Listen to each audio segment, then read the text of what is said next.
Hi friends, we are going to solving this questions. Question देखते हैं.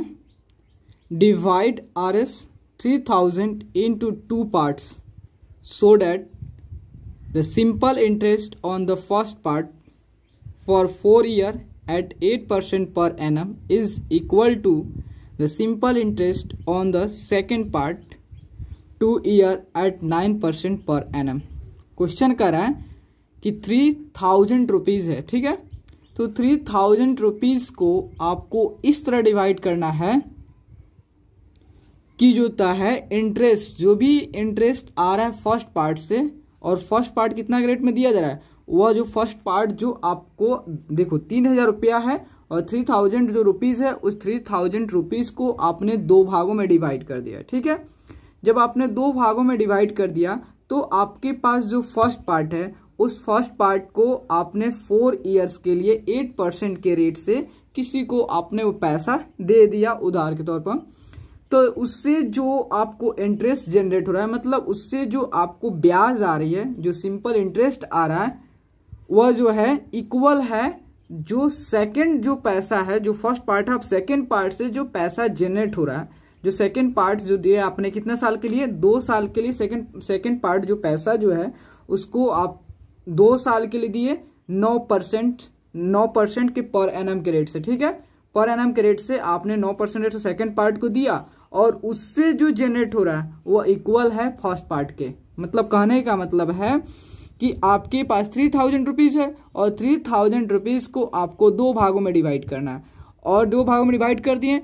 तो अब दो भागों में डिवाइड किया तो जो फर्स्ट पार्ट से आपका जो ब्याज आता है वो सेकेंड पार्ट से जो ब्याज आता है, दोनों ब्याज होता है एक दूसरे के इक्वल है. मतलब इससे इंटरेस्ट जो जनरेट होगा, सिंपल इंटरेस्ट जो आएगा और सेकेंड पार्ट से जो सिंपल इंटरेस्ट आएगा, दोनों इक्वल है, ठीक है. तो आपको बताना है कि वो फर्स्ट पार्ट और सेकेंड पार्ट क्या है, ठीक है. तो देखो, आपको तो नहीं पता है कि इसमें फर्स्ट पार्ट क्या होगा, सेकेंड पार्ट क्या होगा.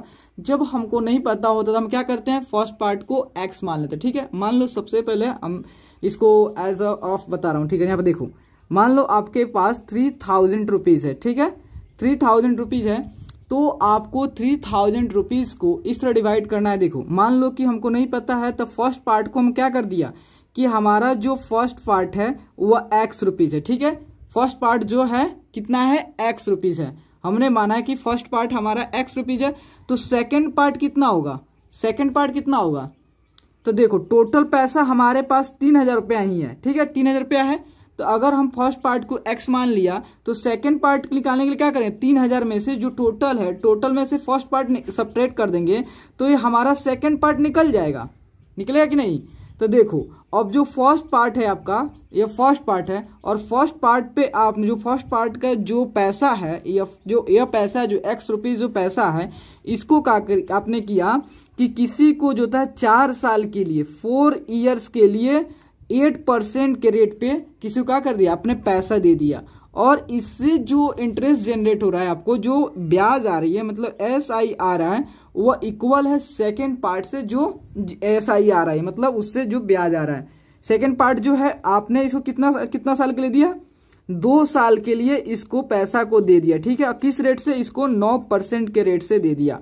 और इससे जो भी ब्याज जनरेट होता है, दोनों ब्याज एक दूसरे के इक्वल है, ठीक है. आपने रफ में समझ गया.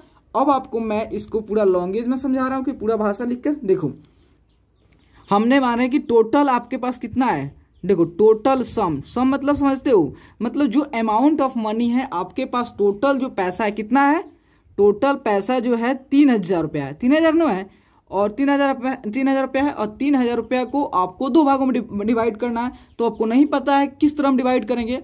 तो हमने माना कि लेट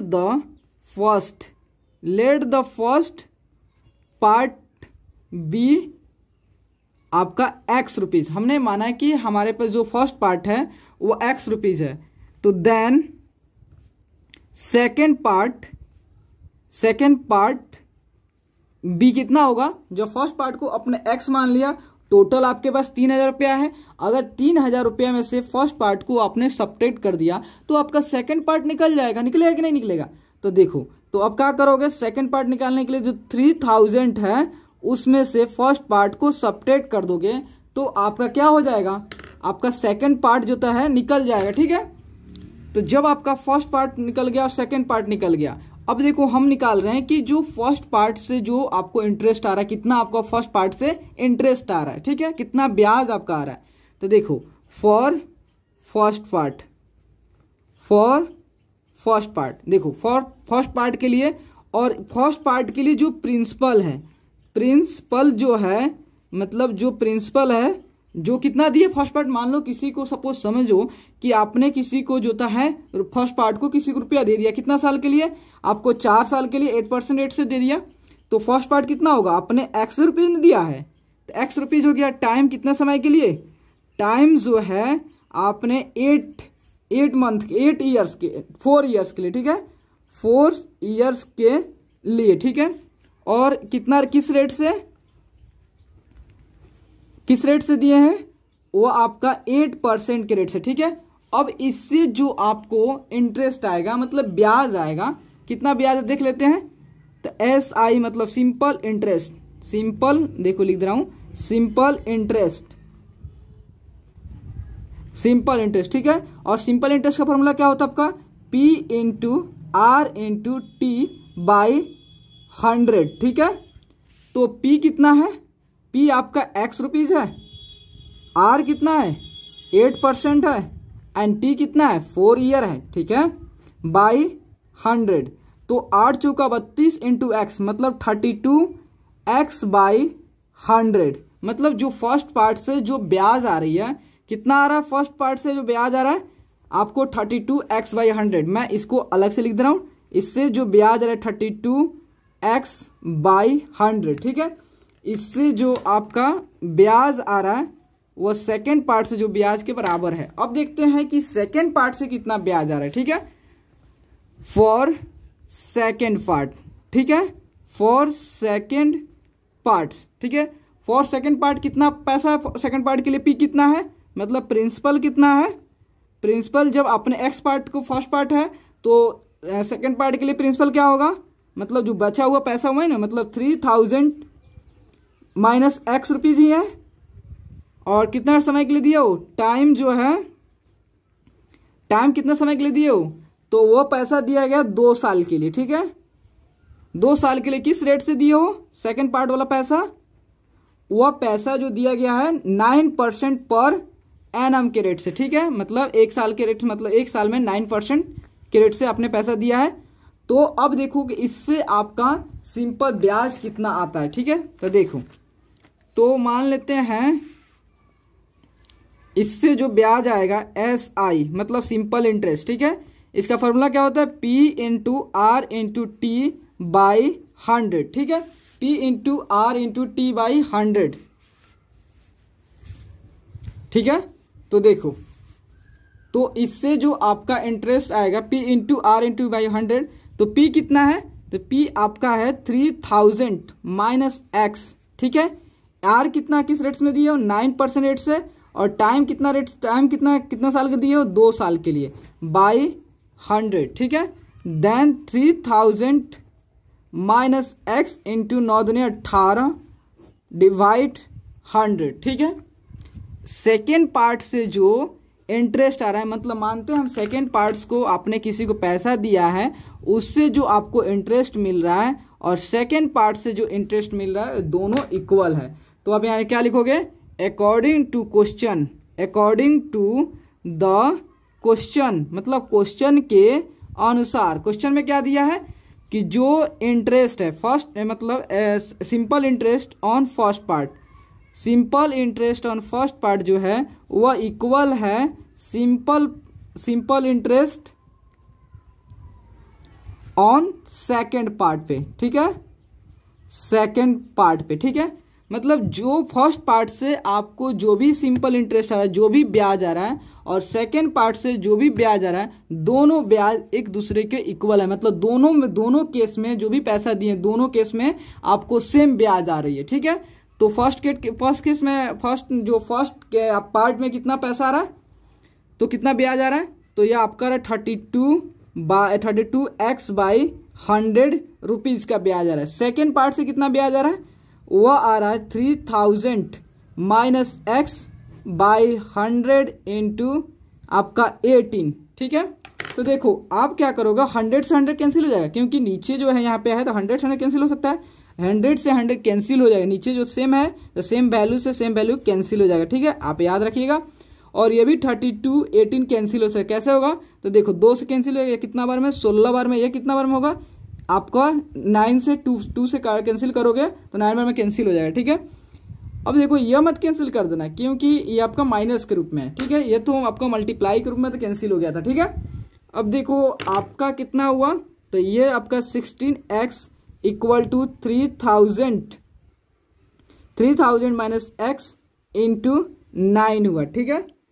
तो आपका 16x इक्वल टू, देखो जब इस 9 से आपको क्या किससे मल्टीप्लाई करना है, 9 से 3000 से भी एंड ऑल्सो x से भी, ठीक है। जब 9 से 3000 मल्टीप्लाई कितना होगा, मल्टीप्लाई अगर करोगे तो कितना आएगा, तो 9 3 27 मतलब 27 और कितना जीरो है 3 मतलब 27,000 आएगा, ठीक है। माइनस है, देन माइनस एंड अगेन फिर क्या करोगे, 9 से x से मल्टीप्लाई करो, 9 से x से मल्टीप्लाई करोगे तो आपको कितना होगा 9x होगा, ठीक है। तो देखो ये आपका 16x हो गया, इधर माइनस 9x है, जब माइनस को आप इक्वल की इस साइड लाओगे तो क्या हो जाएगा, प्लस हो जाएगा, प्लस 9x इसको 27,000 हो गया, ठीक है। तो 16 प्लस 9x कितना हो जाएगा आपका 25x हो जाएगा, इक्वल टू 27,000 हो जाएगा, ठीक है। तो देखो आप यहां से 25 को यहां से भी कैंसिल कर सकते, देखो मैं कैंसिल करके दिखाता हूं, देखो ये 25 है और ये 27,000 है, ये भी सीख लो, ऐसे भी कैंसिल कर, आके एक स्टेप आगे जाओगे कि x से आप लिखोगे, देन अगेन 25 को इसके नीचे लाओगे, देन कैंसिल करोगे, यहां से भी कैंसिल हो जाते हैं सेम वैल्यू। देखो तो इसे 25 को भी 25 जो होता है 5 से कैंसिल हो जाएगा, और इसके लास्ट में 0 है तो ये भी 5 से कैंसिल हो जाएगा। तो देन इसे जब 25 को अब जब 5 से कैंसिल करो कितना बार में हो जाएगा, 5 बार में, और इसे जब कैंसिल करोगे तो कितना बार में हो जाएगा, तो देखो यह हो जाएगा 25, तो 2 बचा 2 और 0 कितना हुआ 20 हुआ, तो 5 चौका 20, तो 2 0 बच गया, देन 2 0 रख दो, फिर 5 से इसे कैंसिल करो, ठीक है। तो 5 से 1 बार में एक 5 कैंसिल हो गया, और यह कितना से देखते हैं, तो आपका जो होता है 5 1 जा 1 एक बार में हो गया, उसके बाद कितना हुआ 4, तो आपका 5 से डिवाइड नहीं होगा, 2 डिजिट आएंगे, जब 2 डिजिट आएंगे तो मीन्स 40 हो गया, तो 8 बचे 40 हो गया, ठीक है, 8 बचे 40 हो गया, फिर एक 0 है, देन एक 0 यहाँ रख दो, ठीक है। तो यहाँ पे देखो एक और 0 होगा, क्योंकि देखो जब 2 डिजिट लाते हो तो एक 0 यहाँ पे आ जाएगा, क्योंकि 1080 आएगा, ठीक है, 1080 है, क्योंकि देखो यह 5 जो है आपका 1 से कैंसिल हो गया, उसके 4 तो 5 से कैंसिल नहीं होगा, जब 4 आपका 5 से कैंसिल नहीं होगा तो मीन्स 2 डिजिट आएंगे, जब 2 डिजिट आएंगे देन आपका एक 0 यहाँ पे होगा, उसके बाद 40 जो होता है 8 से कैंसिल हो गया, और देन एक 0 लास्ट में बच गया, तो आपने 0 को पुट कर दिया, तो मीन्स आपका x इक्वल टू कितना आ गया, आपका आया x इक्वल टू 1080, मतलब 1080 रुपये आया। मतलब जो तो आप कहोगे कि फर्स्ट पार्ट जो कितना हुआ, फर्स्ट पार्ट आपका यही हुआ है, फर्स्ट पार्ट जो है आपका कितना है 1080 रुपीज़, ठीक है, 1080 रुपीज़, इसको यहाँ पर रुपीज़ के साइन कर लीजिएगा, ठीक है, 1080 रुपीज़ हो गया, ठीक है। सेकेंड पार्ट, अब देखते हैं सेकेंड पार्ट, तो सेकेंड पार्ट आपने कितना माना था 3000 माइनस एक्स, ठीक है। तो आप 3000 माइनस एक्स क्या हुआ आपका, यही हुआ, यही एक्स का वैल्यू निकला है आपका 1080, ठीक है। देन तो 3000 में से 1080 को सब्ट्रैक्ट कितना आएगा, तो आपका 0 में से 0 गया 0, अब देखो ये 0 में से 8 नहीं जाएगा तो दाहिने लेगा 10, 10 में से 8 गया 2, और ये कितना हो गया 9, 9 में से 9 बचेगा, 0 जाएगा तो 9 है, एंड देन ये कितना बच गया 2, 2 में से 1 गया 1, 1920 रुपीज़ होगा आपका सेकेंड। देखो अब फिर आप दोनों को ऐड करोगे, फर्स्ट पार्ट और सेकेंड पार्ट ऐड करोगे तो देन आपका इक्वल होगा 3000, मतलब जो है अपने फर्स्ट पार्ट जो होता है 1080 रुपया हुआ, सेकेंड पार्ट जो होता है 1920 रुपया है। तो फर्स्ट पार्ट से जो भी आप पैसा दिए थे उससे जो ब्याज जनरेट हो रहा था, और सेकेंड पार्ट जो पैसा दिए थे उससे जो ब्याज दोनों इक्वल था, तो आपको यही कैलकुलेट करना था कि फर्स्ट पार्ट क्या होगा एंड सेकंड पार्ट क्या होगा। आपने जो first part and second part दोनों कैलकुलेट किया। ओके, तो प्लीज दोस्तों अगर आपको वीडियो अच्छे लगे और आपके लिए हेल्पफुल है तो प्लीज चैनल को लाइक एंड सब्सक्राइब प्लीज जरूर करें, क्योंकि आपके like and subscribe he motivate करते दोस्तों। Okay, thank you friends.